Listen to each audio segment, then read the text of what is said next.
everyone, and welcome. I'm Noelle Carmen, and on behalf of Niznik Behavioral Health, I want to say hello to all of you in our discussion. Today, we are going to jump headfirst into the complex topic of trauma and its relationship with addiction. Let's start by introducing our panelists and subject matter experts in trauma and addiction. With us today are Blythe Landry. She is a dually mastered clinician with 20 years of experience. She's out of Albuquerque, New Mexico. Hi, Blythe. Thank you so much for being here. Is Kyle in with us? He's not in with us yet, is he? So we might have a surprise guest. We don't know. He dropped out, so we will wait to see if he joins us. His name is Kyle Turner. He has a private practice in Nashville, Tennessee, and has been a clinician for over 15 years. We have Andrea Horwitz. She is the clinical director for Harbor Village, an NBH substance use treatment center in Florida. And Greg Powers, the clinical director here in Texas, Discovery Point Retreat. Welcome all of you to the discussion. I am so grateful and honored to have you all here to join in this very complex topic. Yeah, hey. So before we begin our conversation, just a couple of housekeeping bits of information. I want to ask you all to please ask your questions in the Q&A, and then at the end we'll have a Q&A session. But I have invited our panelists to go ahead and address any questions that they find material to the conversation right in the middle of the conversation. And also all attendees will receive an email with their CE certificate and a link to a program evaluation survey so you can share feedback. We want to know what you think of our webinar. Okay, so let's jump right in. Let me start by reading you some statistics because I want to set the stage for the conversation and talk about this very clear and distinct correlation between trauma and drug and alcohol addiction. So what I found, the National Institute of Health says that more than a third of adolescents with a report of abuse or neglect will have a substance use disorder before they reach their 18th birthday. Also, data published in the American Psychological Association indicates that 55 to 60% of all post-traumatic stress disorder victims end up developing some form of chemical dependency. Just setting the stage here. In addition, the National Institute of Mental Health reports that 8 million people in the United States suffer from some significant level of PTSD in any given year. So, with those numbers in mind, because those are staggering numbers and everything that I've read is saying that they're just only going up.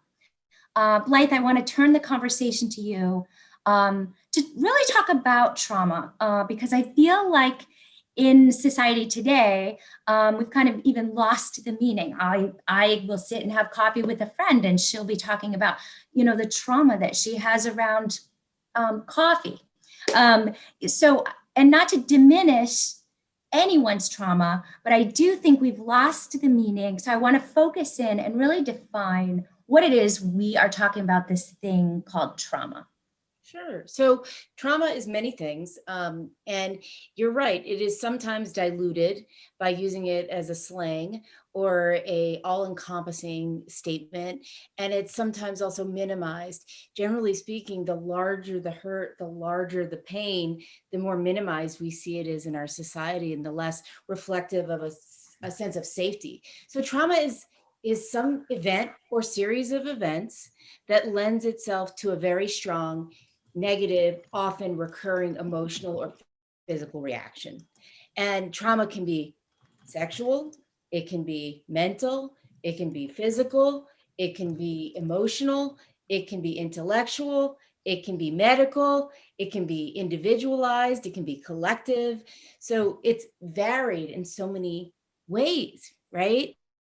But the basic premise of it is that something or some things occur that change the emotional and physical response in a person, or even an animal can have trauma, right? The emotional and physical response, and then that lends itself to a new set of perceptions and behaviors that can yield more pain, more negative events, and more traumas. And in trauma now, they talk about big T and little t. All of you have probably heard of it. It's a way to help someone with trauma emotionally distinguish between emotional reactions, because something that happens when we have a substantial amount of trauma, especially in childhood, which I know we'll get to later, is that everything feels big. The emotional responses get all mixed up inside our brains, and then our emotional reaction doesn't know the difference between not having a cup of coffee that we like and having someone be a sexual predator in our home when we're a child and we're supposed to feel safe. So that's also how it gets mixed up in language and dialogue as well. Okay, so you just said something that's really interesting, and I don't want to leave this point. You said more pain in our society can be reflected almost as a minimization of trauma. Can you explain that just a little bit? That's really interesting to me. Sure. So the larger someone's emotional body of pain is, the less likely most people are going to know how to respond to it. In fact, many clinicians, I'm sure everyone here has had this experience, don't even want to touch the level of trauma I know that I work with, and I know for sure Kyle works with. There's a lot of professionals that even push those kinds of people away and say, I don't have the tools, when really what is required is some series of a sense of skills, but also an ability to form a relational connection and hold space for somebody with large bodies of pain. So they're not only pushed away in work environments, personal environments, in, public environments, communal environments, but also in mental health environments where a lot of people are not either trained or willing to look at their own stuff enough to be able to support someone with a lot of pain and crisis in their life. And if someone out there has experienced that, I wouldn't be surprised. Someone just wrote in and said also culturally and financially, we as a society are also experiencing a lot of pain. You want to talk about that just a little bit? Because the spectrum is broad. Yeah, I'll give somebody else a chance to share. Greg, can you tackle that question in terms of where trauma takes root and what that looks like?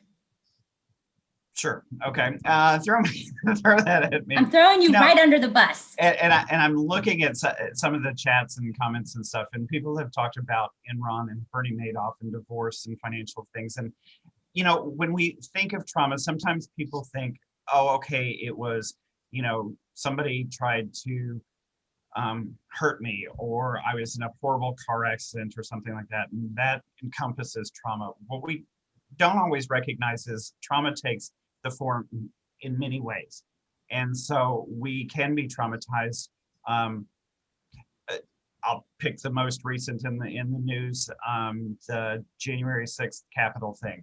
For a lot of people, that was very traumatic. Not necessarily were you there at the Capitol, but that perhaps was a traumatic event for somebody and maybe triggered some things that have happened in the past, or it kind of reassured some of their ultimate fears of what's going on in the country. And so that can become a very traumatic event for somebody.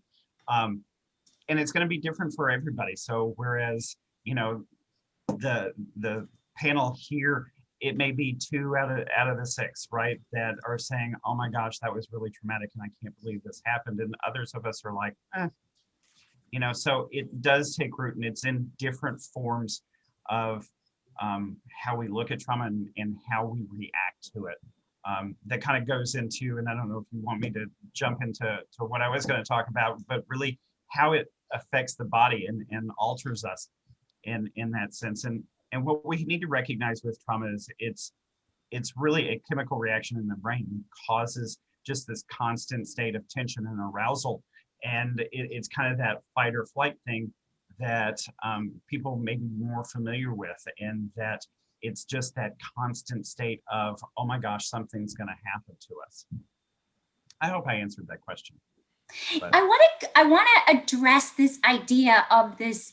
It's not what I've read, and all of you are the experts on this. It's not just an event. It's an event over time. So can you kind of differentiate that? Kyle, hi, I see you're back on. Hey there.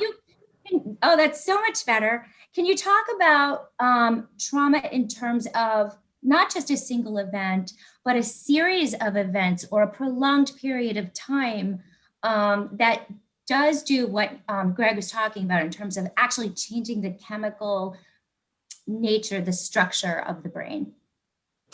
Yeah, I'll grab this one. Going back to the little t trauma, I don't know if you could hear any of that I said before. No, go for it. Okay, so going back to the little t trauma, I've worked in domestic violence for a long time. So, imagine a woman who's been married to an abusive man for a decade, and he's not physically violent, but he's emotionally abusive, spiritually abusive, and he controls most aspects of her life. Over time, her I believe it's the hippocampus, actually will shrink because she is so involved in managing his emotions, taking care of his needs. She doesn't even have time for her own needs. And again, there's not a moment where he's blacked her eye, he's put her in the hospital, but over a decade or more, the brain responds to that level of fight or flight, that level of cortisol, and what hormones are actually being used, and it truly impacts brain chemistry and structure, and that's a long-term. And when you go back to childhood and you've got kids who live in that environment, it's really, really detrimental when their brains are developing and they have that level of trauma. And that speaks to, like you're saying, that adaptability for both negative and positive, right? So as the brain is adapting in childhood, and we'll get more in depth to this in just a little bit, for positive things, does that create plasticity and an ability to bounce back later in adulthood when an adult experiences trauma? That's for you, Kyle. Did you freeze? Oh, yes. No, I'm thinking. It can create resilience and plasticity. I think if the trauma has been resolved, typically what we see if it's unresolved and the individual is still struggling with the pain from their past and the negative thoughts they have about themselves in that moment, it tends to repeat the pattern, and they'll find a way to act out that trauma or recreate that trauma over and over in their lives. It might be different. It might be a different scenario, but it's the same kind of betrayal, the same kind of hurt. So it really does make a big difference if that person has engaged the trauma and resolved it, or if they continue to live with it and they're trying to figure it out without going to extra links to get to professionals and get some true processing and healing. Okay, and one last question for you, Kyle. You're talking about almost like the brain ourselves try to place ourselves back in those same situations in order to create a scenario where we can find resolution. Is that what you're talking about? Because that's a pretty powerful thing. Can you speak on that? Yeah, absolutely. One of my favorite books, Patrick Carnes has put out, he's usually the guru of sex addiction, but he put out a book called The Betrayal Bonds. And it talks about shaming and exploitive relationships that kind of breaks out of his typical niche. And it defines trauma bonding and trauma repetition. So the assumption is if we don't resolve the trauma from childhood or early adulthood, then we're going to find behaviorally a way to try to resolve it ourselves. And again, our brain's wired by those experiences. So we tend to find ourselves falling into, if we're acting out of trauma, the same kinds of traumas over and over, whether that's relationships or in abusive work environments. There's lots of ways that we recreate those experiences if we not resolve them. And our brain's hardwired to feel that is a familiar place for us to be. So this segues right into what I want to ask you, Andrea, in terms of, let's talk about adaptability. Is trauma, and Greg touched on this, but I want to go a little more in depth about trauma defined by self, by experience. What distinguishes one person's ability to cope with trauma versus someone who perhaps experienced the same thing and truly is in a state of fight or flight, in a state of trauma? Sure. So, my colleagues have definitely talked about resilience, right? Which is really like a set of skills that can be learned, right? But it doesn't really, trauma doesn't really promote resilience. So, what do we need? We need optimism, like, and definitely realistic optimism. We need, it's somebody's moral compass, right? And that's also going to determine how we deal with, or how a person can deal with their trauma.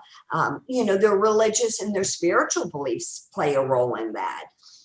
Their cognitive and emotional flexibility, how they connect socially, right? So they have people that they can talk to, and their adaptability to change, right? And also social cultural, factors come into play, and their accessibility to mental health.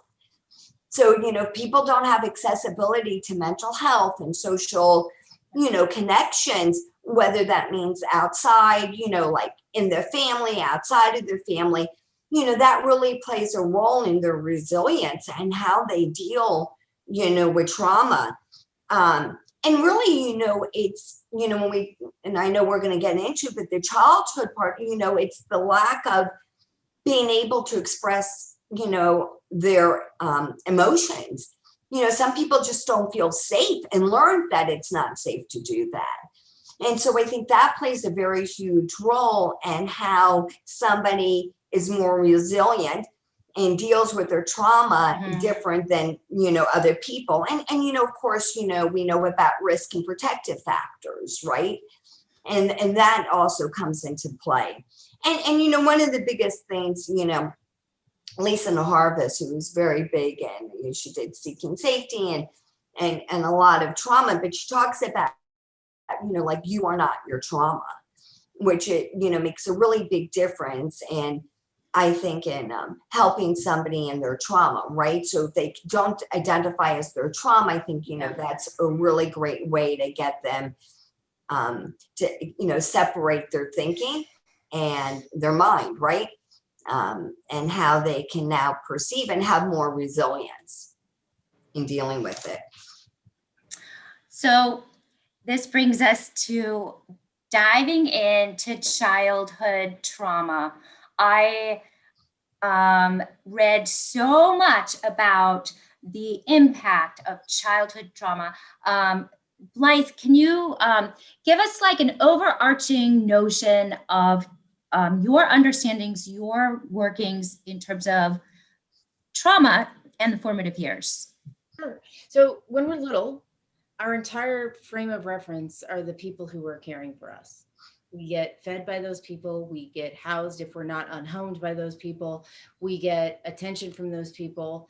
And that is how we literally develop into an understanding of relatability, love, connection, or lack thereof, consistency. These people are mirroring for us.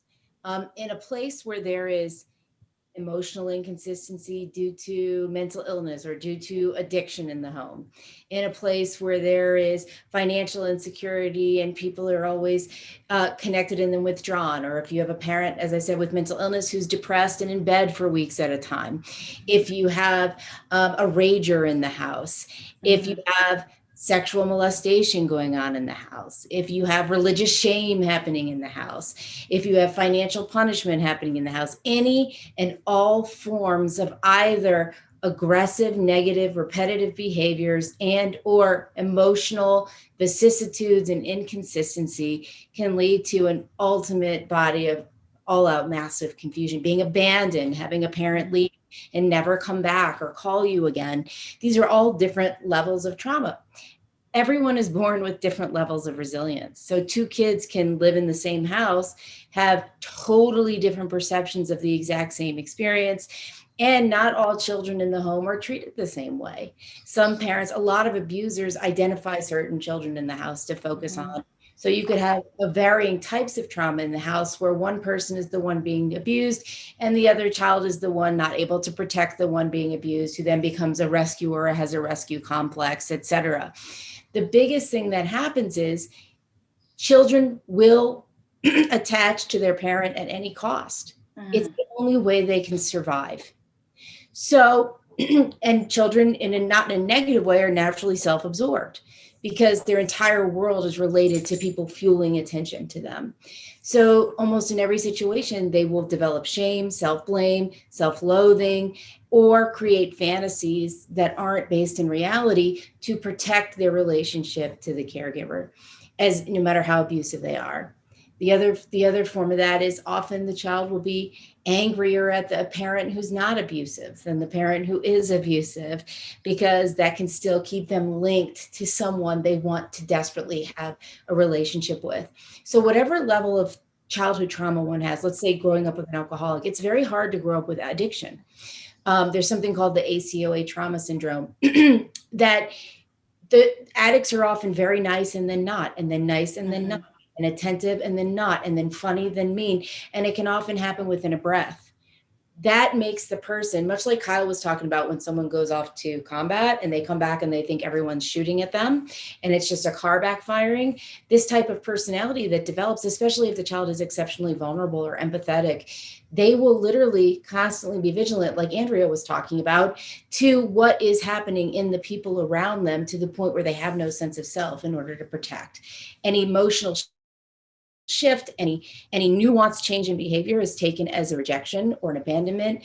And the more that happens, the harder it gets to resolve.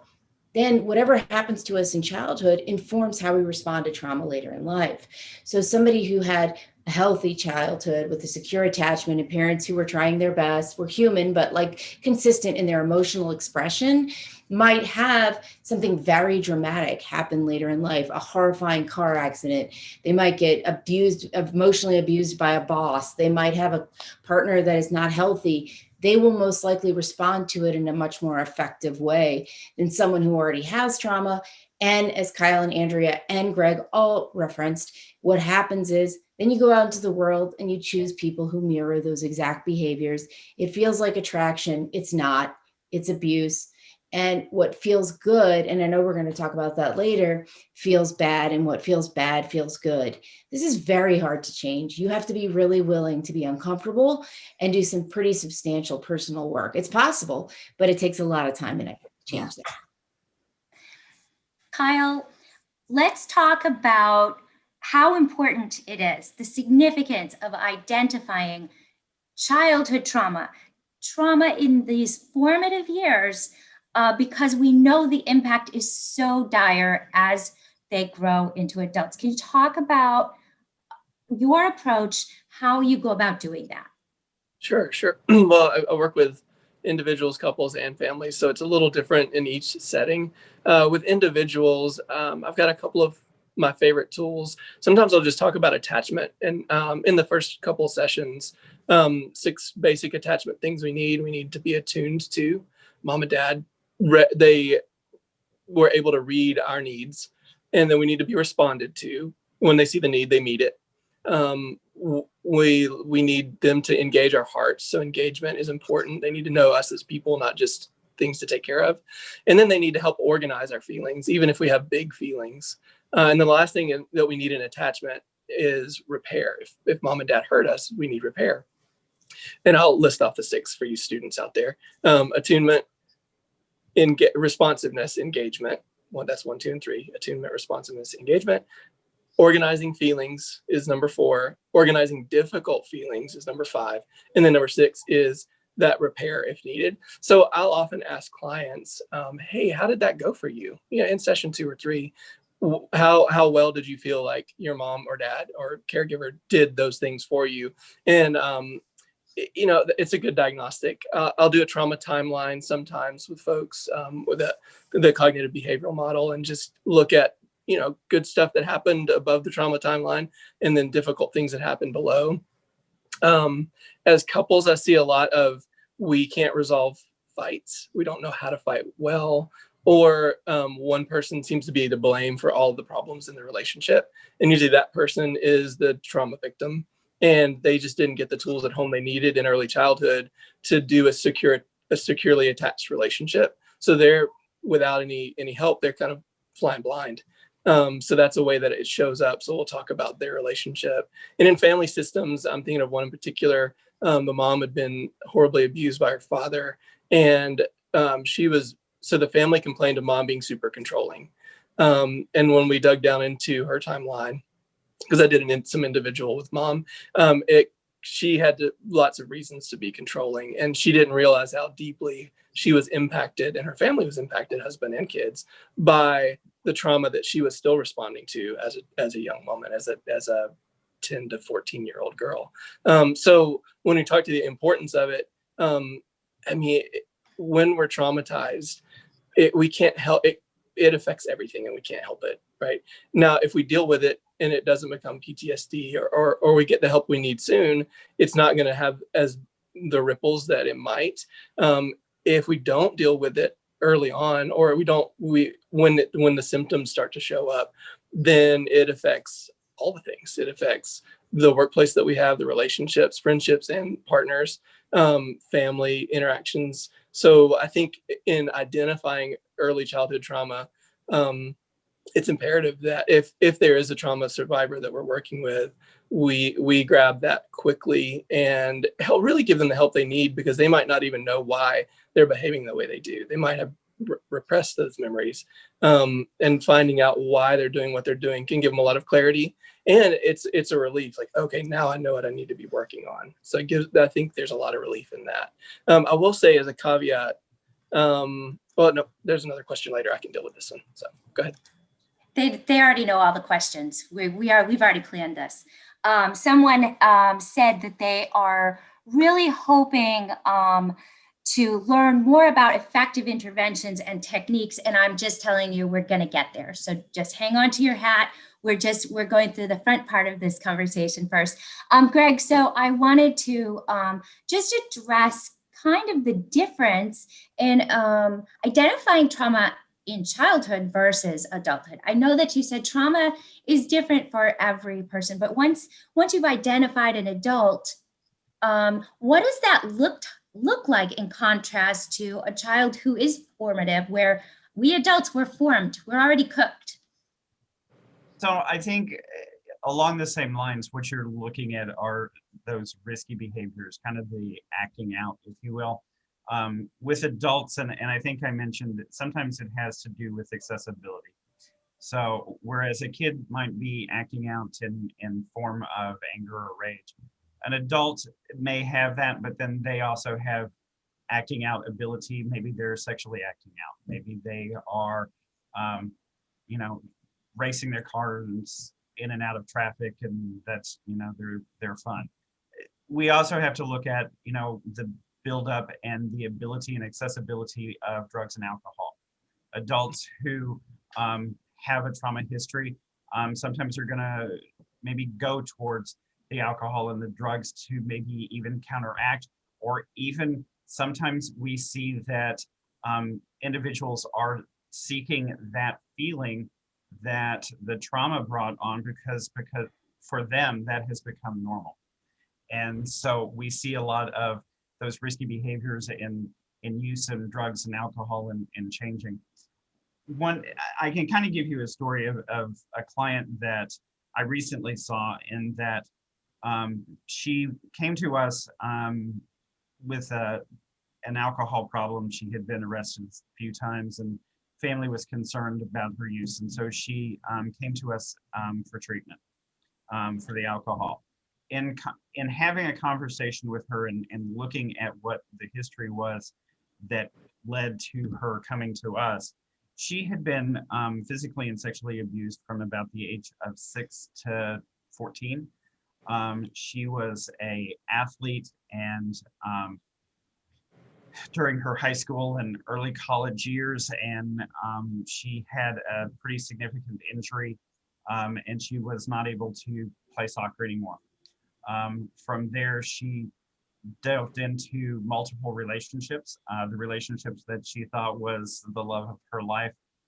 She unfortunately witnessed his drowning and death. She never recognized the fact that through all of this, her alcohol consumption was continuing to increase. That for her was how she was coping. The issue in working with her was, yes, she came to us because she was abusing alcohol. The treatment that we dealt with was the abuse, the loss. Because, and I think, you know, Blythe and Kyle both talked about the fact that we have to go back to the beginning. And for her, it was, you know, she was being physically and sexually abused by a parent. That was a significant loss. Our parents are supposed to be there to protect us. That was not the case in her situation. She thought that she had found that with her boyfriend and that he was going to protect her and keep her safe. He died. So she kept having these repeated traumas in her life, and she resorted to going towards the alcohol. So again, like what we really talked about is, yes, we're going to address the alcohol, but the elephant in the room is the loss and the grief and loss. Blythe, I want to get into some deeper notions in terms of trauma, rewiring our perceptions. You definitely touched on this, but I want to go back to it because I think it's so key to everything that we're talking about. We talked about trauma being more than an incident, and how trauma informs our own safety, and what that does in terms of our responses to the world. Sure. So first I want to differentiate. There are some traumas that are just one instances. It's like, so if I was at the shooting in Vegas when that happened, that's a massive trauma that can alter the course of a human being's life. But there are also these traumas that are, you know, the culmination of a series of events over a long period of time that begin to change the way a person perceives reality. And so what happens is, in many cases, if we go back to childhood trauma specifically, because you see, I use the word recidivism, which is incorrect, but the returning of trauma over and over again is very common. So someone who was sexually abused as a child might get into situations where they find themselves repeatedly sexually assaulted as adults. That is obviously not their fault. Predators smell fear. Predators smell vulnerability. And so that's never the person's fault, but then it reiterates this idea to them that it is their fault, that they are to be shamed, that they chose this on some level. What happens is when a person has inconsistent, emotionally abusive, or, you know, volatile parental figures or adult figures, they perceive safety as unsafe and unsafety as safe. And that is, like Kyle was speaking about, the hippocampus change, the brain change of a human being. And, you know, Greg talked about fight or flight. There's fight, flight, freeze, and fawn. Trauma responses are fight. If you can't fight, then you flight. If you can't fight or flight, then you freeze. And if nothing else works, the fourth one that they've discovered is fawning. So how can I be perfect? How can I be, you know, the best girl in the world, even though I'm 55 or 65? And if I do all good things and nothing bad can happen, well, that's not how life works. So these are all trauma responses. But what happens is when a person who has had sexual molestation or abuse as a child goes out into the adult dating world, if someone is consistent and nice and available, they will feel repulsion with that. And that is because the people that they loved are the ones that hurt them. That invites closeness and emotional intimacy that is terrifying. They will find someone who's an addict or emotionally inconsistent or volatile that offers them several things. It offers them the false idea of connection without having to really connect. The ability, as Kyle was talking about, to blame someone else for that pain instead of looking at themselves, because, well, they're not available, so I'm a victim.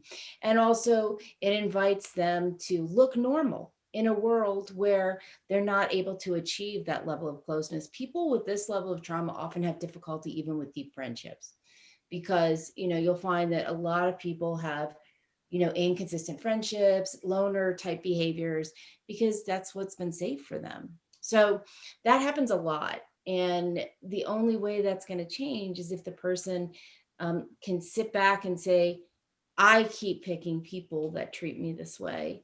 Perhaps there's something in me that I'm getting out of this. Not that you enjoy it, not that it's your fault for having this as a frame of reference. So I would say a big litmus test of trauma is what's safe does not feel safe, and what is not safe feels very comfortable.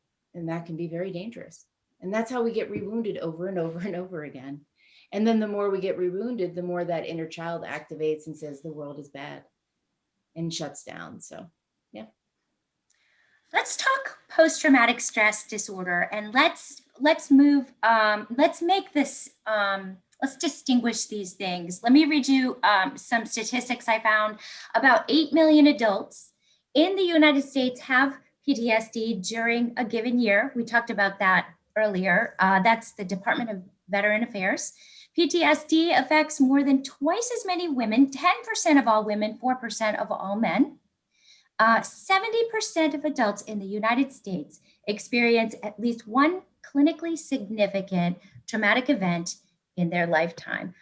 So let's talk specifically about post-traumatic stress disorder, Kyle, and distinguish it from how we understand trauma in and of itself.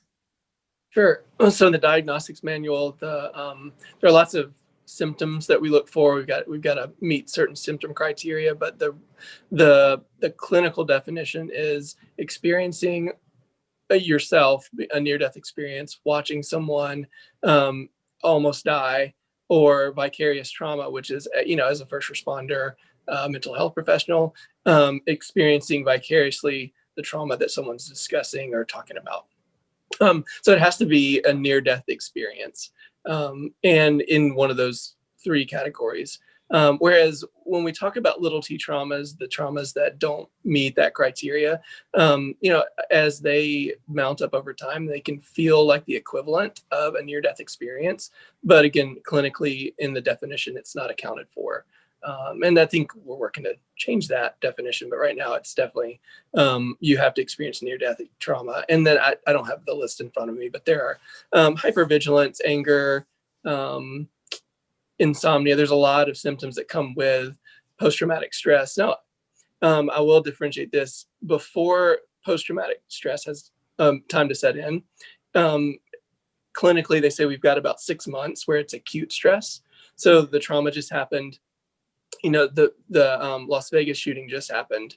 If we can catch it before it sets up in our mind as a filter that we see life through, then we can resolve the trauma before it becomes post-traumatic stress. I've got a girl I'm working with right now. She was just held up at gunpoint last week. She was referred to me by a friend, and I was like, "Hey, it's amazing that she's getting it. It's a single incident trauma. As far as I know, I haven't done a lot of work with her yet, but this is her only big trauma. So if you can catch it early and it's still in the acute stress stage, you can prevent a lot of the symptoms that come with a full-blown post-traumatic stress diagnosis." Does that answer that question? Yes, it does. Greg, let's talk about DSM definition of post-traumatic stress disorder, the ones that we specifically talked about: intrusion symptoms, avoidance of stimuli associated with the trauma, cognitions and mood negative alterations, arousal, and reactive symptoms. Can you go through those and talk us through what those mean? Sure. So intrusion symptoms, so those are going to be the events where you can't avoid the thoughts. So it may be you're walking down the street and hear a car backfire, and that takes you back to maybe the shooting incident like Kyle was talking about, or the being held up. It just brings you back. It's not anything that you're necessarily doing. It's just in the moment, it kind of creeps into your mind and it's there. Avoidance and looking at that kind of stuff. So to me, the best way that I can describe that is really taking that extra step. You recognize the fact that there are situations and events that happen in your day-to-day functioning, but you are specifically avoiding going to an extreme. You're not, you won't go to the grocery store because you walk in and there's a large crowd and it's scary. So you're not going to the grocery store. You're sending people, or you're doing remote grocery shopping. Now with COVID, we're all doing that, but those are kinds of things in which you're just specifically, you're not going to go into any environment that potentially could possibly maybe even trigger a symptom, right?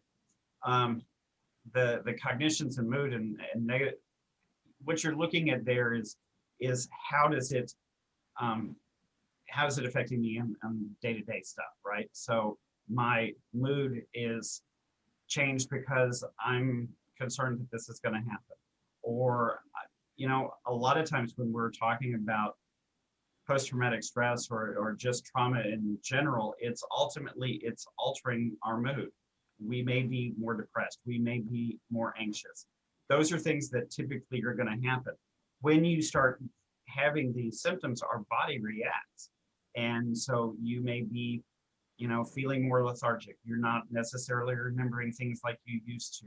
You're kind of feeling like just blah, right? And people think, oh, I'll get over it. It's this or it's that. This is the body reacting to that trauma. When we talk about arousal and reactivity, that's kind of that same thing of, like I was talking about with the car backfiring. Those are heightened senses. When kind of that combination with how the body's reacting, that heightened sense of awareness, sounds, smells, sight, just the light coming through the window can be a trigger for some people because it's very, their heightened sense of awareness of what's going on around them.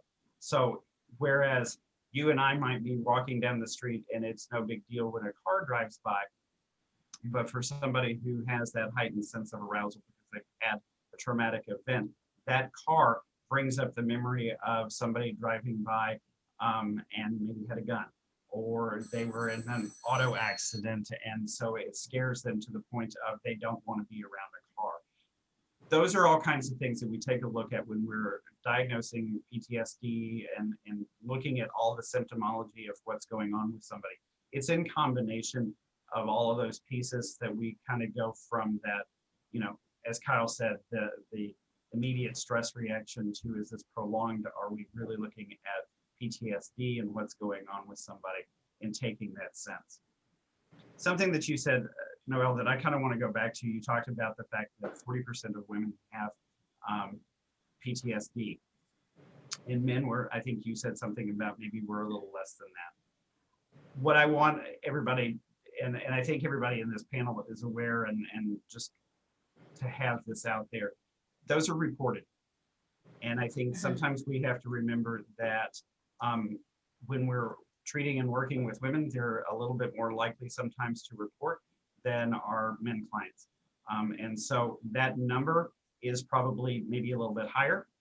And that's something to be aware of as well, that typically men coming into treatment are not necessarily going to talk about this stuff because it makes them feel maybe less, and they don't want to talk about that.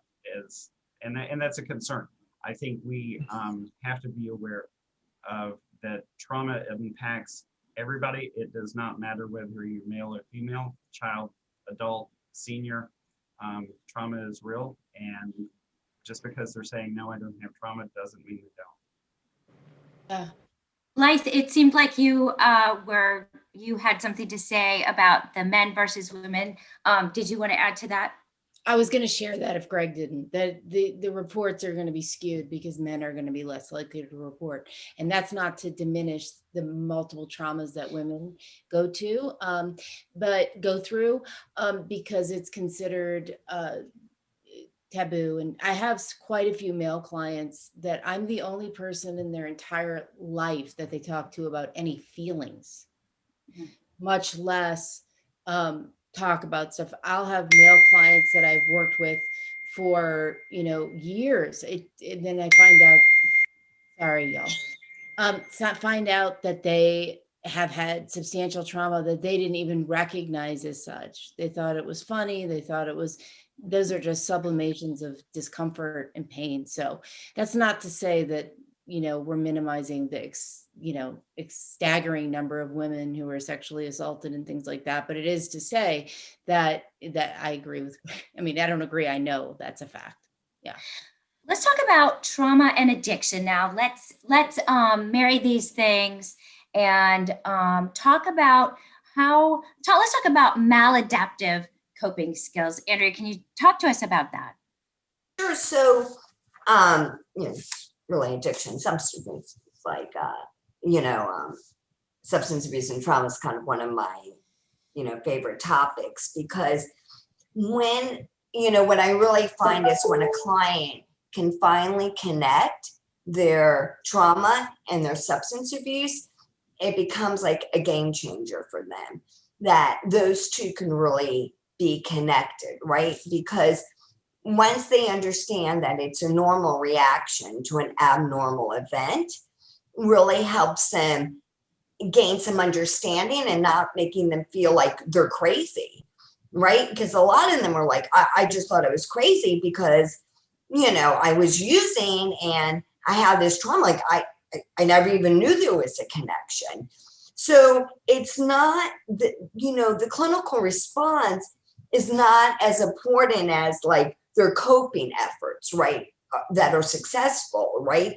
So what happens is like they'll feel all these emotions, or they'll say they don't even know what they're feeling, and then they're going to use substances to cover it up, thinking, you know, that's a way of gaining control, right? Because they have all these emotions, they feel so out of control with all these emotions, so now I'm going to use substances that's going to control, you know, these emotions, and as we all know, it makes them even more dysfunctional and emotional dysfunctional. So it becomes, you know, that cycle.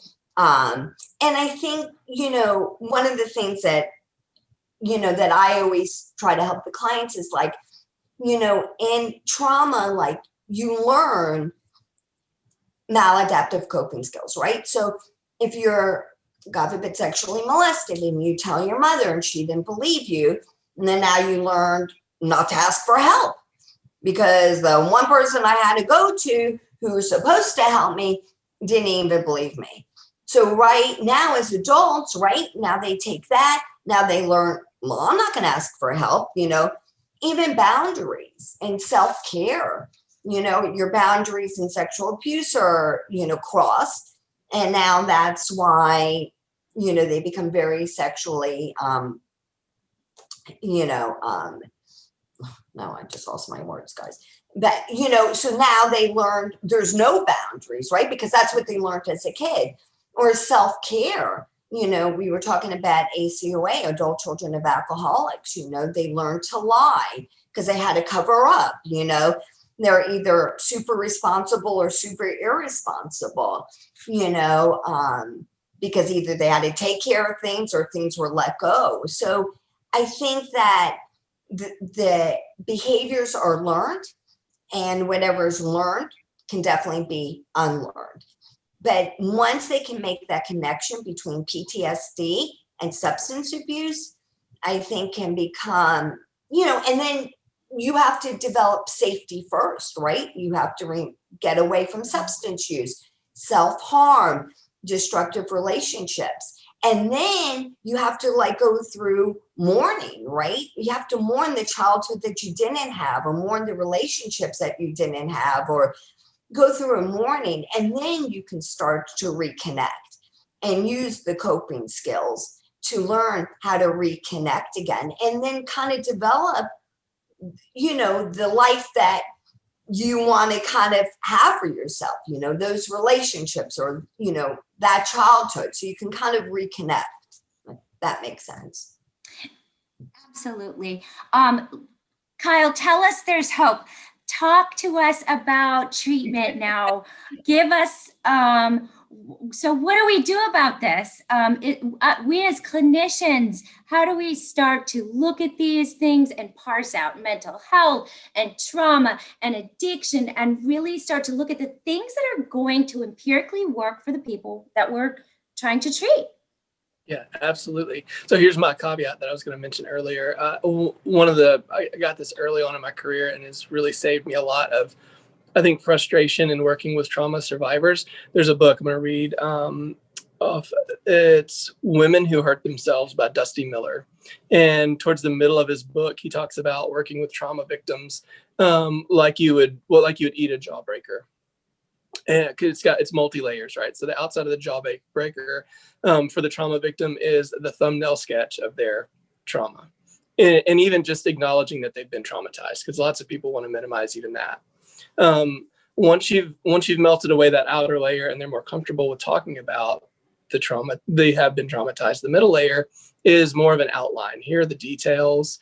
They don't have to do with the heart of the person, but it's the details of the trauma itself, the event or the events. You know, if it was a little T trauma that stacked up over time, here's how badly I was emotionally abused, or here's how hard that experience was for me. Here's how big a deal it was.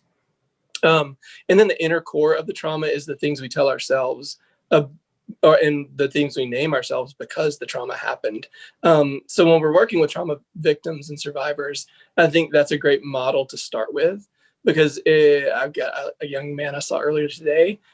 He's just now, I've seen him for 6 months. He's just now comfortable giving me the beginning of the middle layer of the trauma conversation, right? I know he's been traumatized. I knew the thumbnail sketches, but it's taken a long time to build enough trust in our relationship therapeutically for him to even start telling me the outline. So I'd say that's where we start in treating trauma. I have a lot of favorite techniques, but the reason why I'm still a therapist is because there is hope, right? To watch these folks who come in and they're desperate, some more desperate than others, but they want to see true change happen in their worlds. I really like cognitive behavioral therapy, internal family systems, use a lot of EMDR. I don't do psychodrama myself, but send lots of people to get psychodrama done because it's amazing. There's lots of great tools out there to help resolve trauma. But one of my favorite things is to walk with someone through the depth and the dark of the traumatic experience and get to that inner core of, so I'm not dirty, I'm not broken, I am enough. So that, and then when they start to realize the things that they named themselves out of survival is no longer true about them, then you start to see the trauma survivor become the thriver. And that's the sweet, that's what keeps us in this business, right? Is to watch those folks really start to thrive and come alive. And there are wonderful, wonderful techniques out there to help get people get there. That's really cool. I would like to, because we have so many clinicians watching, I think this is going to merit a whole other conversation, but quickly go through one of your favorite ways of dealing with trauma as a clinician, just to spark this kind of conversation moving forward. Yeah. We'll do another one. And just each one of you just enlighten us as to what has really worked for you as a clinician. I've used a lot of internal family systems as a way to get into the trauma and a way to talk, when we're looking at the outer, middle, and inner layer, a way to talk about the trauma that gives them time to acclimate. So at first we'll identify the parts that they have as a person. And then usually I'll identify, if you're familiar with the lingo, the protective parts that people establish for coping. And then we'll identify the exiles, which are the wounded parts that hold on to the trauma. And in just identifying, it gives people an organizing tool to help them feel less crazy and more clear about what's actually going on internally. And then in the model, the first thing we have to do is engage the protective parts, whether that's the way they manage their world or the way that they cope or the way they numb their world, and try to convince those protective parts to step to the side so that we can truly get to the heart of the exiles, where they're holding on to those negative thoughts and the wounds that they have. And then the end of, or the culmination of that work is helping them unburden the pain that they feel in that space where they're holding on to the exiled wounds, the hurt that they have from the trauma itself. Once they've unburdened those exiles, then they get a lot more control over their own behavior. They have more compassion for themselves. They can see themselves more clearly and outside of the filter of there's something wrong with me. So that's my favorite, one of my favorite tools. Andrea? I love doing Seeking Safety, which is an intervention. It does psychodynamics, it has the cognitive, the experiential, and I do EMDR. But especially in the treatment center, I'm really finding that Seeking Safety has been like a real game changer for people, because they can really, it gives them the coping skills, and having them really understand the connection between PTSD and substance abuse, and really gives them a sense of safety. So before they leave us, and then they can start, doing that really in-depth work, like with somebody like Kyle, Blythe. So, I'm a fan of lots of different things. I too use IFS. I refer people for EMDR. I like somatic healing therapy. There's so many things that you can use. However, I'm going to touch on Urban Yalom, and he's like the guy for group therapy. And he will talk about the fact that any tool we use is never to replace the relationship that we can form with a human being. And so the two greatest tools that I've used are, one, continuing to work on myself so that I'm a consistent, safe, lovingly boundaried presence. I'm able to offer people that which they didn't get, and help, as Kyle referred to that reparative relationship. This might be the first time that someone's going to be who they say they're going to be that person on a consistent basis. This helps the client understand that they've now made a better choice. And I use that as a very, very active tool in saying, if I'm safe, what are the things about me that you can identify, so that you can go out into the world and identify those in other people? It's not about me, it's about them learning to identify what works. And also, I have my own 8-step process that I use, and I teach my own trauma intelligence training to organizations and things like that. But that's super, super involved, but nothing for me replaces the relationship. So, and I know Kyle is the same. So if I do IFS with one person, I may not do it with someone else, right? It's very evolved, and you have to be highly cerebral in some ways. And I don't think EMDR is for everyone. I don't think somatic healing is for everyone. I don't think CBT is for everyone. So I'm also always about what is going to work for this person. And that might be my social worker personality at heart, but that's the long answer to a short question. And a wonderful answer it was. Greg, what is your favorite?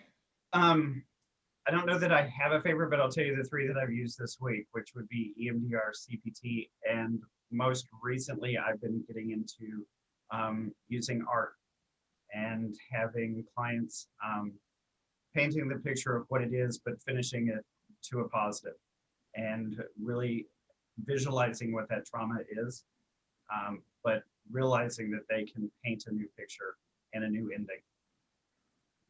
Oh, I have one more thing. Yes, go I ahead. just want to just say too, I'm also a certified grief recovery specialist. And if anyone out there is interested in adding that as a tool, check out the grief recovery method. It's an amazing training. It's the best training I've ever been through of any kind.